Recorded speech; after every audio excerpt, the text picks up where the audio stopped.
Welcome to Pivotal People. Today we're speaking to Ravi Sodha. Ravi is a director at ACI Care Group. Hello, thank you very, very much for joining us. We're very pleased to see you and to actually get to know a little bit more about you. Yeah, thanks for having me. What I'd like to do is go right back to the beginning and find out a little bit about you as a boy growing up, and just talk us through your childhood. And so where did it all start? I grew up in Pinner, which is northwest London, which is where I still am. And yeah, childhood was good. I've got one brother who I work with in the care home business. That's interesting. Yeah. It's good. Did you always get on as boys? Yes, we're really close. So it's definitely helped. And, so I talk to him pretty much every day anyway. And he also lives down the road from me, so it makes it all really easy. But yeah, growing up, we were kind of just like a normal childhood. So our dad had started his own business. So he had a business in the travel industry that he created and kind of ran throughout like my whole childhood. Yeah. And I think that's a little bit of where kind of the aim of trying to start our own business came from. That's where the entrepreneur was.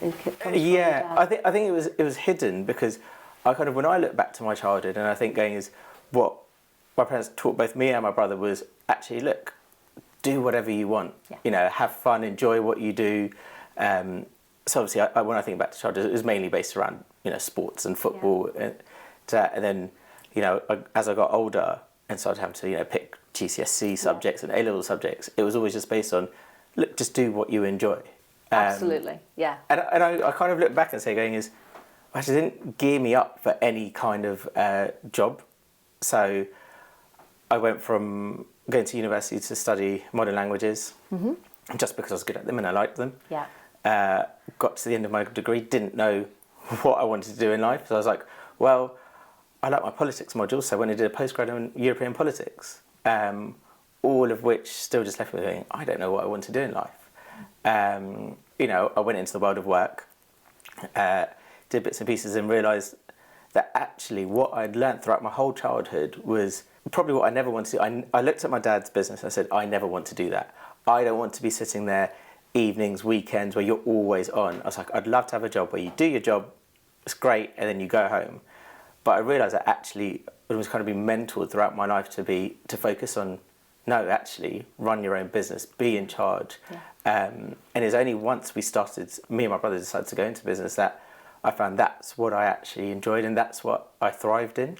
Yeah. And your brother, what was your brother's education? Was it similar to yours? It started off similar, and then he kind of went a different direction where he decided to go into accountancy. Yeah. So it was all kind of geared towards a career, etc. Yeah. So, which is a very smart decision. Very useful for you. Yeah. Very useful for the business. It's great for the business to have the two of us like that. And particularly, we both are really different in how we operate in that I'm kind of the one with all the I have big ideas and I get excited, I want to go. And then your brother says you can't afford that. Yeah, and he kind of, brings it back to a reality. So I think both of us are a little bit out of extremes, so then we know actually working together is perfect because I need a bit of him to bring me down, he needs me to bring him up, so it's great. Where did the business start? How long ago? And what got you into that first care? So it's a bit of looking back, it's a bit of a strange story, really, because our father decided, had said to us, do you want to join the family business? And that was an idea. But in the end, for the business, the decision was made to actually sell it and exit, which was the right decision. And then once that happened, we just got told, look, do what you want to do. And so obviously we were fortunate that he helped us in that regard. So we started off in actually a very strange business where we're doing importing and wholesale of kind of like fast-moving consumer goods, thinking, this is a good industry to be in. But I think what we found was we'd gone through kind of structured education, we'd gone through going to university, and actually the field we were in, we weren't adding any value to what we were doing. Yeah. And then so when we decided that that wasn't the long-term future for us, we started looking at going is, how can we use kind of what we've been around in our background in a new industry? And we know lots of people who in the care sector. And I remember speaking to a friend of mine, and it kind of just clicked. We just started going is, actually, all the downsides of being in the care sector really focus around how hard are the regulations getting. but actually we're coming from a point of view going is that makes sense to us. Is if you've got a strict regulator and you know you have to do certain things, that is logical for us because we've never operated before in a way that when it wasn't like that. So we thought it was a really good opportunity to enter in where a lot of people were leaving and saying and embrace that kind of regulation. We had a little bit of a look into it. Is that our grandmother was in a nursing home for a while, so you kind of look back and you see how that was structured. I mean, I think that home must have been something like 90 or 100 beds. It was a big home, and just how they operated in it. And so we kind of use a bit of that background alongside just kind of learning on the job. And so, yeah, I think it must have been in 2016, we decided we wanted to go into care. It took us a few months to find the right care home, and then it took a long time for that one to complete. All sorts of planning issues, etc.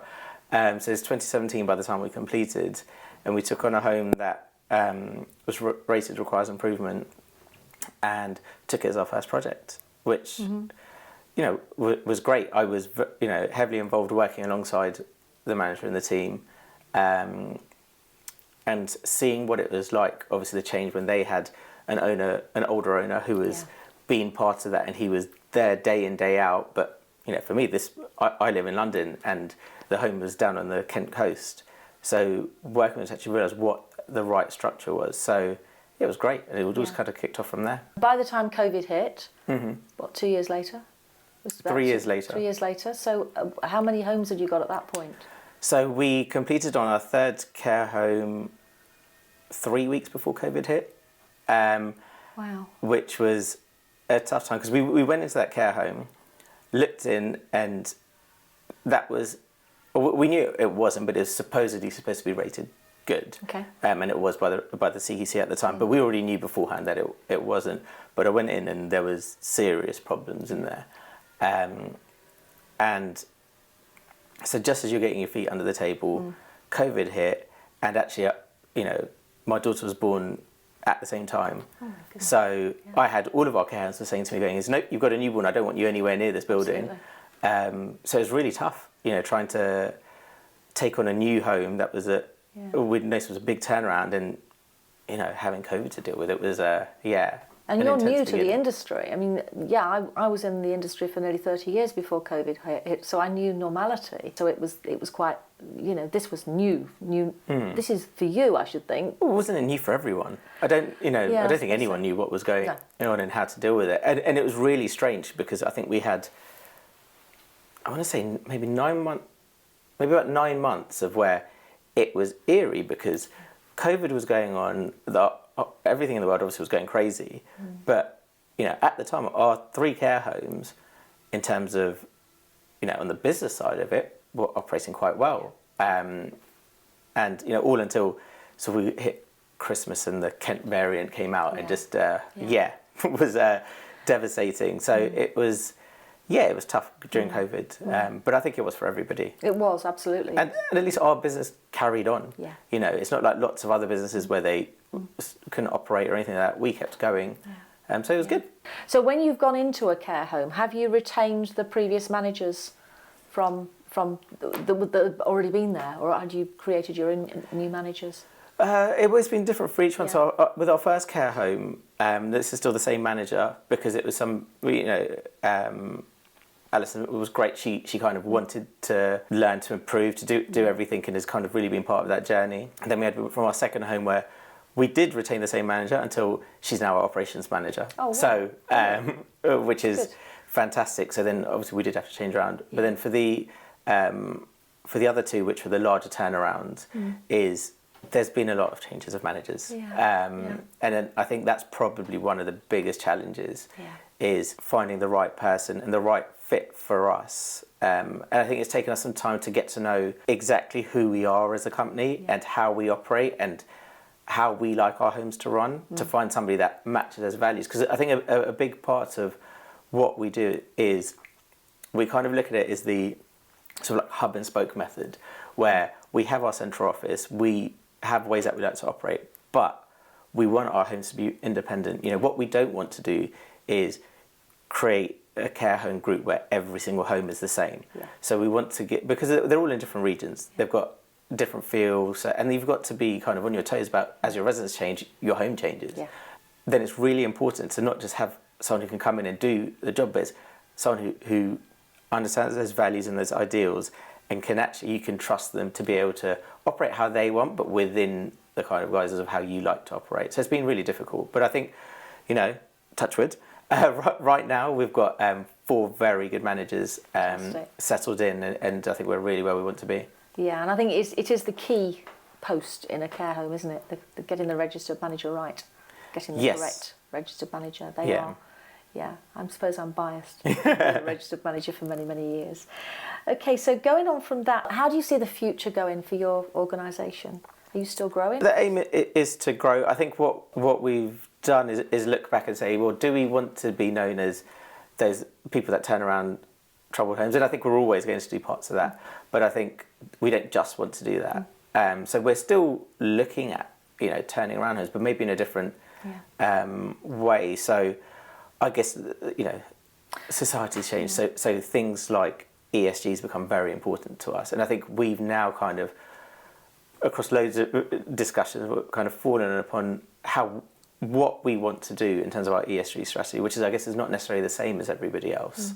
I think that will be the driving force about how we grow, and to ensure that, we're now a lot pickier about the types of opportunities that we'll take on, because it has to fit the criteria that we want to work with. Yeah. Are your family involved elsewhere? Is it just your 2 brothers, or have you got other members of the family involved in? So our father helps out too. He, mainly at the moment, he does things like bookkeeping, etc.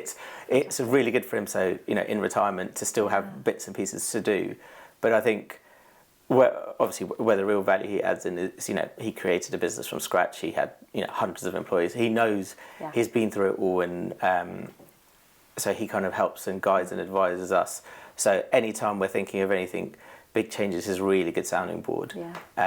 So he plays a really important part in that, and I think he's also there just in case me and my brother ever fall out. But hopefully that will never happen. That is always, I think as a parent, that is always going to be their worry, what's going to happen if they fall out. But hopefully that will never happen. No, and I think what's great in, at least how we operate, I guess in this business, is we kind of have our own individual responsibilities, but then come together a lot. So, So you stay away from the money. He stays away from the operations, and you'll be all right. It's actually we both do a bit of everything. But it's, for example, we've got 4 care homes now. So right now I primarily look after 2 of them. He primarily looks after 2 of them, and so it means that we can work closely, but also have a bit of our independence there too.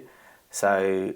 But I think between the 3 of us, it works really, really well. And now we've got Michelle, our operations manager as well, who's been in post for about 2 years, who's really helped us to, I think, kind of take on that next level where actually it's freed us up to really look at not just fighting the day-to-day, what we can do, our bigger picture, how, what projects we want to take on. And then, yes, hopefully growth will come with that. But I've learnt to be a bit more choosy on growth and maybe take my time, because we do have a long time, hopefully, in our careers. So it doesn't need to be a rush. You've done really well. You've been really successful in quite a short time, and that's what people are interested in. Yeah, we've tried. It's not been, and we've not done everything correctly. And that's the only thing I'd say is we've made lots of mistakes along the way, and we'll probably keep making some. But I think we kind of know with each individual home where the end goal is.